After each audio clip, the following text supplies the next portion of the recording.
tengah-tengah kita lebih utama dari segala sesuatu. Datangnya roh kebenaran. Tetapi apabila ia datang, yaitu roh kebenaran, ia akan memimpin kamu ke dalam seluruh kebenaran. Yohanes 16 ayat 13a. Sahabat Iktus yang dikasihi Tuhan, Roh Kudus yang dijanjikan itu disebut juga sebagai roh kebenaran. Ia bukan hanya bekerja di antara orang yang belum percaya dengan menginsafkan dunia akan dosa, kebenaran dan penghakiman, tetapi juga berkarya di dalam diri orang percaya. Secara efektif, datangnya roh kebenaran adalah untuk mengerjakan kebenaran yang sejati, memberitakan hal-hal yang akan datang, dan menuntun orang percaya untuk hidup memuliakan Allah. Kata kamu ayat 12 atau mu di ayat yang lain menunjukkan kepada siapa pernyataan Yesus ditujukan, yaitu para murid yang sedang bersama-sama dengannya. Ia tidak lagi berbicara tentang karya Roh Kudus bagi dunia sebagaimana disampaikan sebelumnya, ayat 8 sampai ayat 11, yang ditujukan kepada setiap orang yang belum percaya kepadanya, tetapi kepada para murid, yaitu orang-orang yang telah meresponi panggilan Tuhan sebagai murid Kristus yang disebut orang percaya. Melalui perenungan firman Tuhan ini, kita akan melihat karya Roh Kudus di dalam hidup orang percaya. 1. Ia memimpin ke dalam seluruh kebenaran. Kebenaran, bahasa Yunaninya aletheia, berarti kebenaran yang sesungguhnya atau kebenaran hakiki, menunjukkan kepada pribadi Yesus. Yohanes 14 ayat 6, satu-satunya kebenaran. Kata memimpin berarti bertindak sebagai guru yang mengarahkan orang percaya untuk tetap fokus kepada kebenaran yang sesungguhnya. Sejak seseorang percaya dan menerima Yesus sebagai Tuhan dan Juru Selamat pribadi, Roh Kudus terus berkarya dalam dirinya untuk semakin mengenal pribadi Yesus. Manusia tidak dapat mengenal kebenaran dari dirinya sendiri atau manusia lain karena tidak ada seorang pun yang benar. Hanya pribadi yang benar yang dapat menjadi guru yang membimbing dalam kebenaran. Karya Roh Kudus terrealisasi dengan pemberian hikmat dan pengertian untuk mengerti kebenaran di dalam diri Yesus dan segala yang difirmankannya. Bandingkan Efesus 1 ayat 7. 2. Ia akan memberitakan hal-hal yang akan datang. Memberitakan berarti menyampaikan secara lebih jelas kepada orang percaya mengenai peristiwa yang akan terjadi.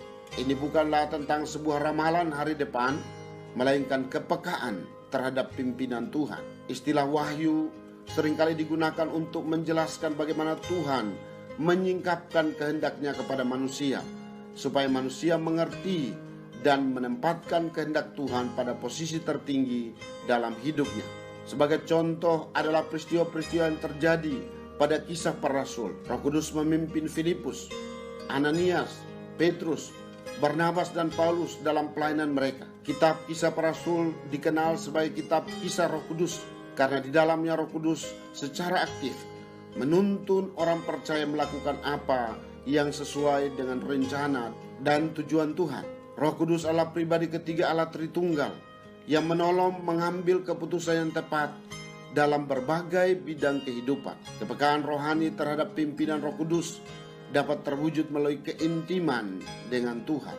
3. Ia akan memuliakan Yesus.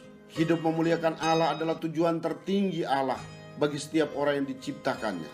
Istilah doksa, bahasa Yunani atau kavod, bahasa Ibrani, berarti memuliakan, menghormati, atau memuji. Ekspresi keyakinan yang kuat akan aspek keilahian Tuhan. Dari kata Ibrani berarti lebih condong atau berat kepada Tuhan. Roh Kudus mengarahkan orang percaya untuk hidup dalam penyembahan kepada Allah. Tidak hanya menunjuk pada saat seseorang menyanyikan pujian penyembahan dalam kebaktian, tetapi mencakup kehidupan seutuhnya sebagai penyembah Allah. Roh Kudus selalu mengingatkan, mengajari dan mengarahkan orang percaya untuk hidup dan memuliakan Allah. Lebih konkret lagi, memuliakan Allah adalah hidup yang melayani Dia di setiap lini kehidupan kita. Tujuan tertinggi ini terkandung kuat di dalam ayat 15, yakni sebuah kesatuan diri orang percaya dan keberadaan Allah Tritunggal. dalam cara pandang, keinginan, dan tindakan yang memuliakan Allah. Sahabat Iktus yang dikasihi Tuhan, Roh Kudus tidak pernah berhenti berkarya dalam hidup kita. Ia menuntun kita untuk fokus pada satu-satunya kebenaran sejati, yaitu Yesus Kristus. Roh Kudus terus memperkatakan firman Tuhan dalam hati kita sebagai rambu-rambu dalam perjalanan hidup kita. Ia mencegah kita untuk berdosa, menasihati kita dalam bertindak dan mengambil keputusan, membangkitkan gairah untuk melayani dan bersaksi. Roh Kudus selalu ada dalam setiap situasi yang kita alami. Ia tidak pernah kompromi.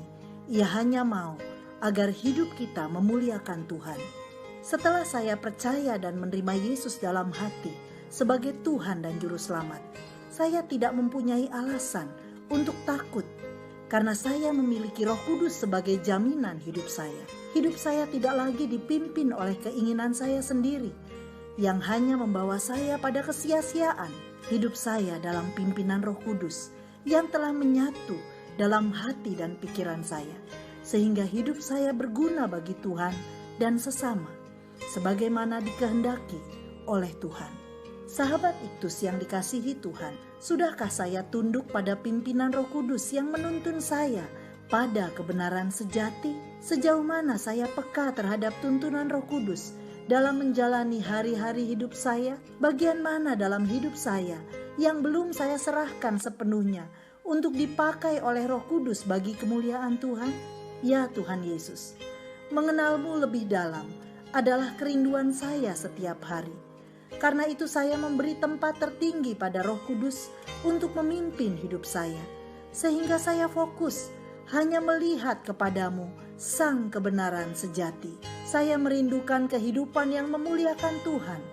Biarlah hidup saya sepenuhnya berada dalam kendali Roh Kudus, sehingga semua sumber daya dan potensi dalam diri saya dapat digunakan untuk melayani. Bahkan dalam setiap waktu hidup saya, berilah kepekaan terhadap suara Roh Kudus yang menuntun saya untuk bersaksi pada jiwa-jiwa yang membutuhkan keselamatan. Amin. Tanpa Roh Kudus, kita tidak dapat berbuat apa-apa, seperti kapal tanpa mesin. Kristus ada di tengah-tengah kita, lebih utama dari segala sesuatu. Kristuslah yang harus ku beritakan hingga datang